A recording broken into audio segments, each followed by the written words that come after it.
there is a fundamental misconception, often an unconscious misconception in human beings, and that misconception is this. They believe that the world has the ability to make them happy, but this is being withheld from them. And they regard that as a personal insult by life, is doing, why is life withholding happiness from me? Why?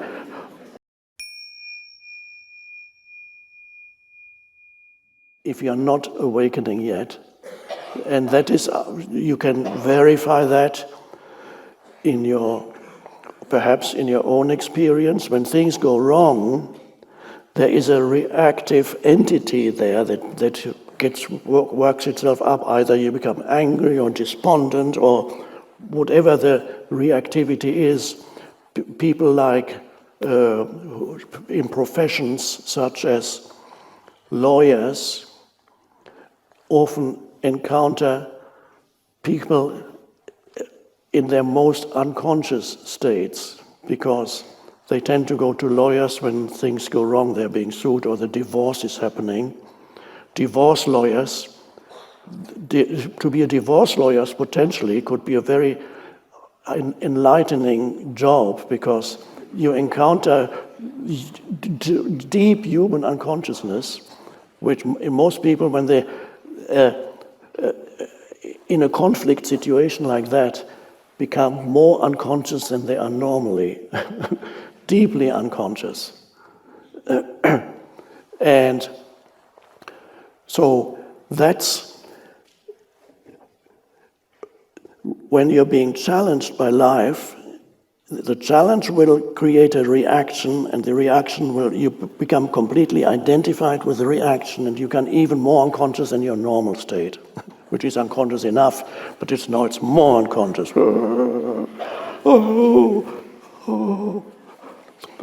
Can't stop thinking about it.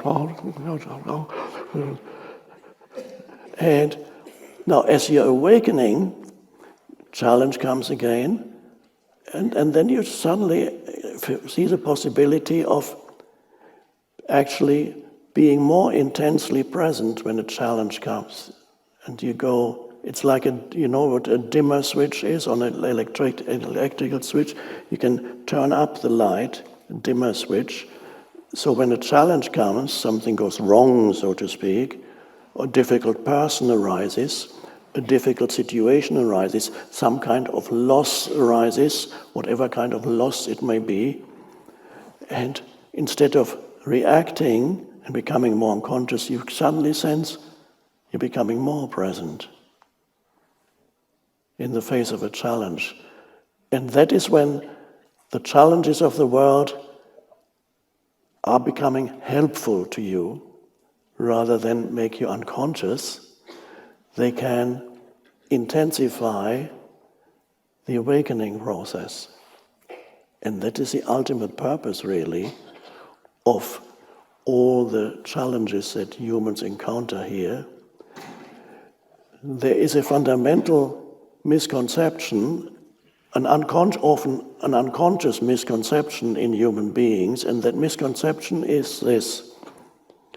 They believe that the world has the ability to make them happy, but this is being withheld from them. And they regard that as a personal insult by life, is doing, why is life withholding happiness from me? Why all the things always happen to me? Because it's not happening to others. You read their Facebook posts, and they're all happy. They're eating meals, you see pictures of meals. Look, I'm eating this, oh, okay. And then you see their happy faces.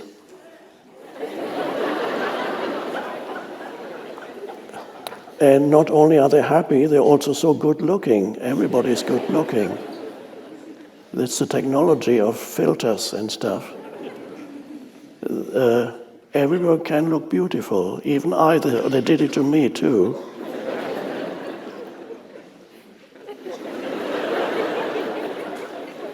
So people watch that and say, wow, these people's lives are so great. Mine is so awful.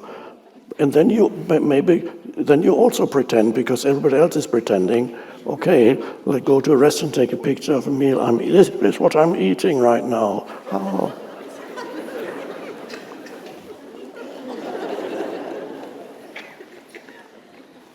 So the misconception is the world is here to make me happy, but it's not doing it. And this is a very serious misconception, because it makes your whole life miserable, because that really means that something that should be happening is not happening in my life. It's just not happening. But of course, that misconception is that the world is here to make you happy, and it can't do that. It's not here to make you happy. It's here to make you conscious, to awaken you. Oh, I see. I was wrong all along. I've been complaining uselessly for 40 years, or whatever your age is. I've been complaining uselessly for 40 years that there's something wrong with the world and my so-called life. But there wasn't anything wrong at all, because the world is here to awaken me. If humans are not challenged, or not just humans, any life form only grows through being challenged, which means encounter obstacles and difficulties in their process of growth. Even plants and animals, they all encounter, every life form is precarious. Its existence is precarious. And it encounters obstacles to its unfoldment. And that ultimately is how evolution happens, through encountering difficulties, obstacles, challenges. Because as you encounter the obstacles and challenges, they seem to block you, and you think life would be much better if I did not have these challenges. But it wouldn't, because you would go to sleep even more. So you have the challenges, and that brings about an influx of energy on whatever level, even if it's physical. Every organism already encounters challenges on a physical level. And then it grows, it gains new strengths by attempting to overcome these limitations. I sometimes mention, example, if you want it, because it operates on every level. If you want to become physically stronger, you have to exercise. Unless you have a job that is already physically hardworking, forces you to exert yourself physically. Otherwise, you have to exercise. And you have to start doing, if you want to go stronger, you have to lift weights. I'm not doing it anymore, but I'm just demonstrating. You lift weight. Now, how does that feel at first? What are you doing? The way I put it is this: you are making life difficult for your body, because your body is not going to go stronger unless you make the body's life difficult. The same with jogging.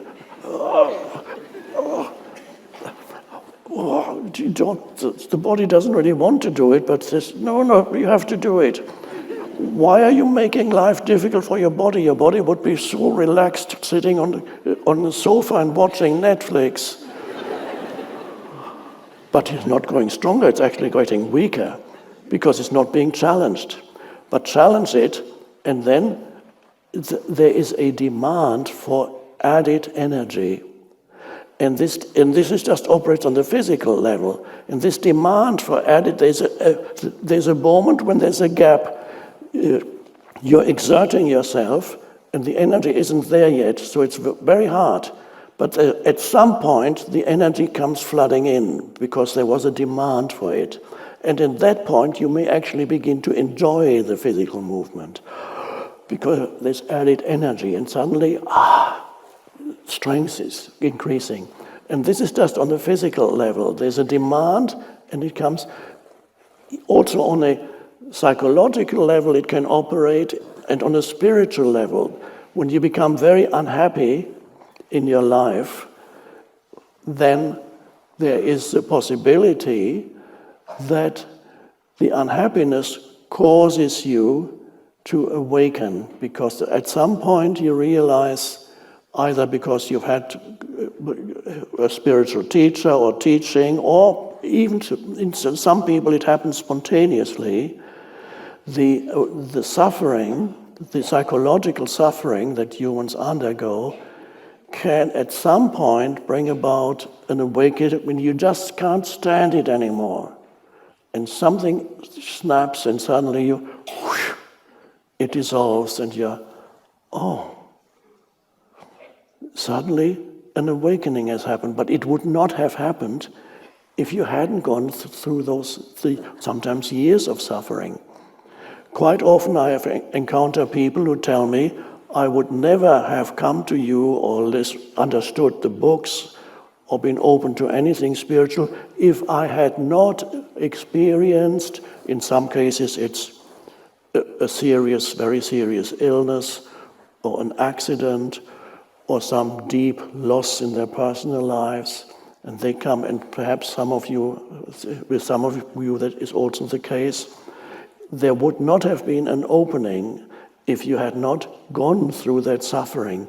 And at some point, the suffering awakens you. And that is really the ultimate purpose of suffering, is to awaken. And then you realize that most suffering is actually unnecessary. It's actually created by the conditioned entity. I'm talking about real psychological. There's physical pain. Physical pain isn't suffering. Suffering is a psychological phenomenon. So, and this suffering can be transcended. If you awaken, you transcend that suffering. In other words, you transcend unhappiness. You are no longer unhappy. The mind loses its power to make you unhappy because most of your unhappiness is created by unconscious thought processes, not situations. Most of unhappiness is created not by situations, difficult situations that you encounter, but what your mind is telling you about the difficult situations. The situation itself is as it is. Then you impose an interpretation on it. The interpretation says this should not be happening. This is awful. Why always to me? Why did he do that? Etc., etc. Interpretations. What causes the unhappiness and strengthens the fictitious self is the commentary, the interpretation. And that is an amazing realization that most of your unhappiness is created by your mind. And that's an amazing thing. And then, as you become more present, unhappiness disappears from your life. Now, am I saying that you will then always be happy? No, it's not. Happiness is a little bit superficial to the way I use the term happiness, because it usually means, it's so great, it's wonderful. It feels a bit superficial. Although there are some spiritual teachers who use the term happiness and pointing to something deeper. For example, Ramana Maharshi says happiness is your true nature, but he's using it in a different sense.